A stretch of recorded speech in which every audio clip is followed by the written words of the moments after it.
So the last piece that we had in the 3 keys to mentoring was remembering where you are in the relationship journey, right? And I know you guys as employees are in the more in the long haul, but depends on what happens. You might see some flexibility here.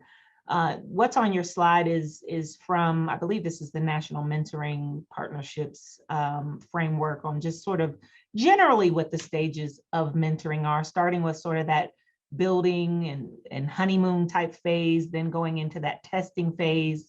And then you kind of get into the real where now we've gotten past some of the struggles and then transition. A couple of things to point out that I think is really important that I think folks forget, especially in a mentoring specific relationship, is that mentoring relationships are manufactured, right? So if you think about any other person you meet in the world, you casually meet them. You met them because you worked together and your paths crossed in the hallway one day. And if you had a vibe, then you talked more. If you didn't, you probably didn't talk unless you had to, right? Or if it's a friend, you ran into each other from a mutual friend, the good vibes were there, and so you chose to move forward. Mentoring prevents us from being able to naturally progress. And so I think because of that, I see that mentors forget, right, that this got manufactured. And so we didn't get the opportunity to do the vibe thing, right, where you kind of feel somebody out, and if it felt right, then you felt yourself talking to them more and more, and it naturally progressed into something. So I first want to just point out that it's important for us to remind mentors of that really important fact, because where else in your life have you been, unless you were a mentor as a mentee as a kid, where you just put with someone and then now you guys are going to hang out and they're going to be helpful to you, right? It ultimately can be a great thing, but we have to acknowledge there's some manufactured components there, right? And so why is that important to know is just that we really need to remember that it takes time, because sometimes I think mentors get so excited to jump in, right, and do their part and be helpful that they kind of jump ahead of what should be happening and when, right? So we should be willing to take our time. We should be willing to let it flow and not be measuring ourselves, right? Because as once we get into adulthood, we're all like measury, like we gotta like perform, right? So you forget this is just a relationship. There's no measuring. So because it's a structured mentoring relationship, then the mentor knows that you're going to ask them how they're doing with the relationship. And if they come back and say, well, we barely talk, then they don't want to be seen as the mentor who couldn't mentor well. And, so then you start forcing stuff. So I think for you guys, reminding your mentors, and for mentors to just know, take your time. It's okay. Yes, we check in, but that doesn't mean we're trying to push something to be present before it's ready, because that nobody's winning and there's no good outcome when we've tried to move along, right, to get to the part where you like me and I like you and you tell me your stuff and all of that. So that's just one big point that I want to point out here. The second one is in that stage 2 and reminding we need to know it. The mentors need to know it.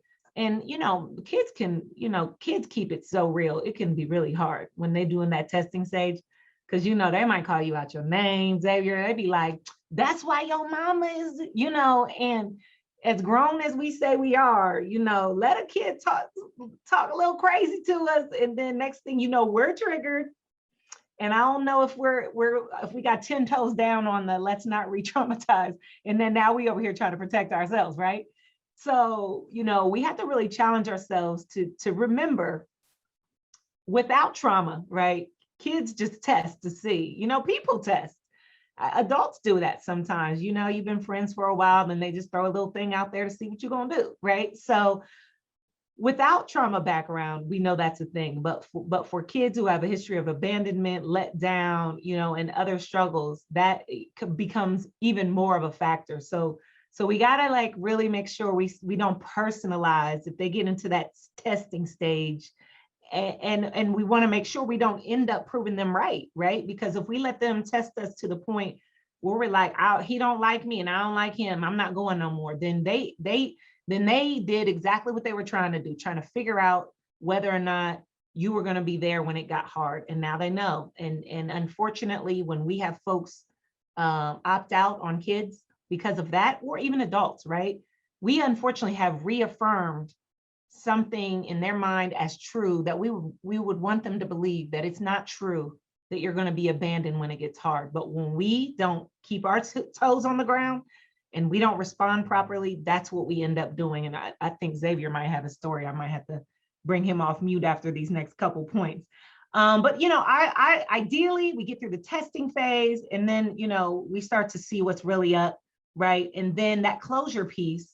And remember, we said with the boundary piece that if we're doing this right, we've all along been clear on what this is and what it isn't. And that's not forever, even if we're going to work with them for a long time, so that that closure piece doesn't have to be so hard. And I'm going to get into a little bit more on timing in a minute, but I'm going to give Xavier a moment in case he wants to share. I feel like he got stories. Or he's like, I don't want y'all to know this story. Come off mute if you'd like to share, Xavier.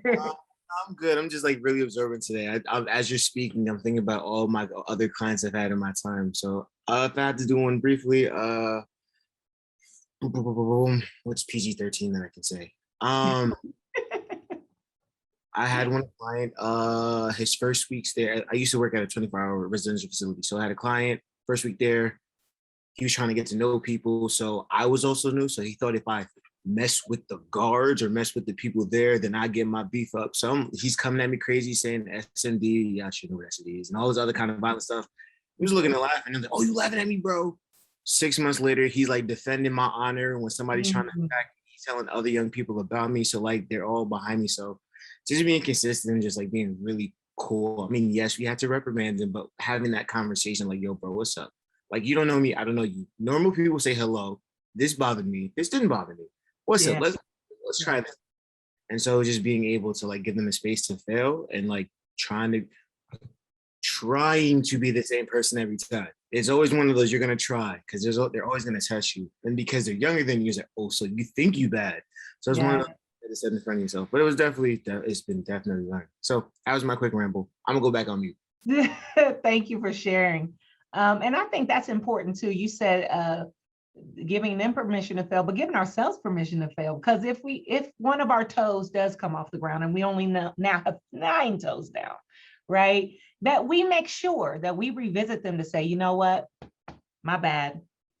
I was really, I ain't gonna lie, because I'm a whole human. It really hurt my feelings when you called me a B the other day. And so I snapped back a little bit, and I want to own that. I try not to be that person, but I definitely allow my feelings to get the best of me. So, because we're not going to always get it right, but the next best thing is to own it when we don't get it right. So I think that's a good point. Anybody else on just sort of some of this? And matter of fact, before I give an opportunity for that, I do want to share this with you. Are you guys familiar with the Search Institute's developmental relationship framework, which is on your screen? Look at Maria. And if you're not, it's okay. But I do recommend that you get familiar. It's a really nice framework that really just helps us to think about what behaviors and actions and definitions are helpful within a mentoring relationship or relationship building in general. And we're going to use this for the rest of our time together. But I'm pointing this out because when I came across it back as director of Mentor Central Ohio and was doing and developing some of this trauma-informed approaches, what I noticed is that while I love this framework and I think it's very helpful, it is not presented in the context of order. And so we're going to get into that, and I'm going to show you my thoughts on this in the next slide. But I would argue that there are certain things that would be great in a mentoring relationship or a relationship with the youth, but not right now, right? Because depending on where we are in the relationship, it might not be time for that.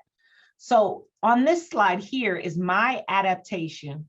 And again, this is my perspective with the expertise and experience I have on mentoring and trauma-informed approaches as to how we would apply those 5 areas of focus for a relationship framework to actually mentoring in a trauma-informed and a culturally sensitive approach. So if I go back again, we had express care, challenge growth, provide support, share power, expand possibilities. Again, this was just given to us without any specific thoughts on timing.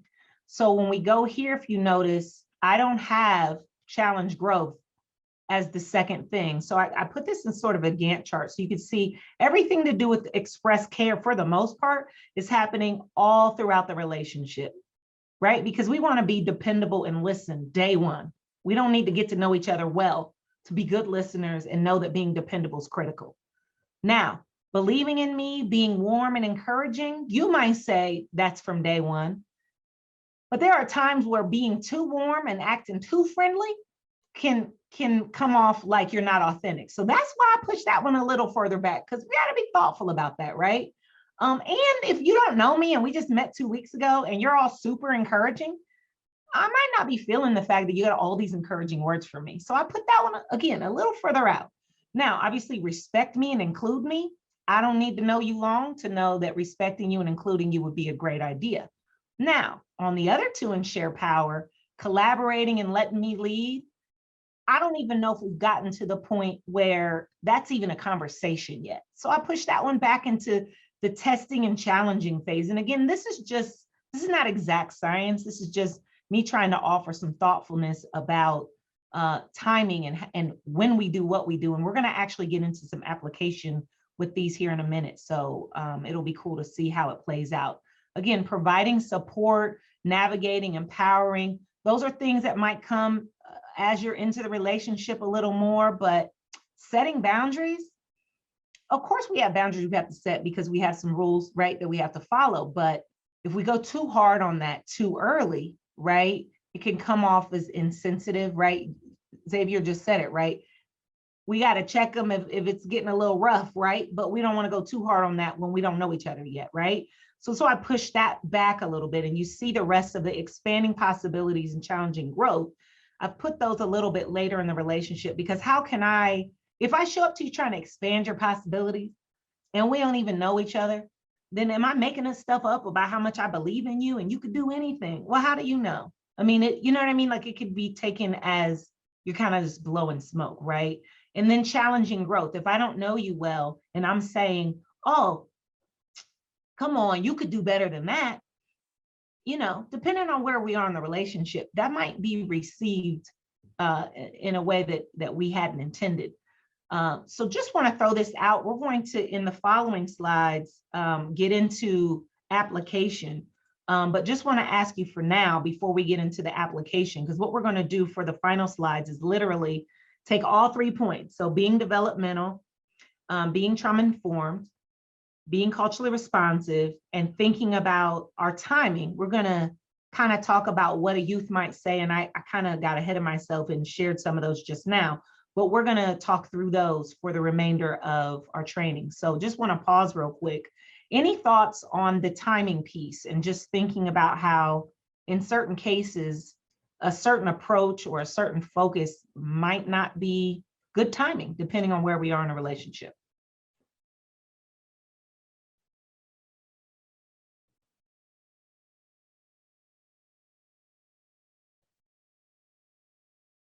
Or challenges you've had? I don't know, it was really, it resonated with me, the placement of I forget the challenge, the growth, the expect my best and stretch, that sort of thing. That we tell mentors that you have to have the right, the relational right to encourage, to push, to ask a member to stretch themselves a little bit in terms of a project that they might be working on. They have to trust you and know that you know them and care about them before you have the right to expect them to push themselves.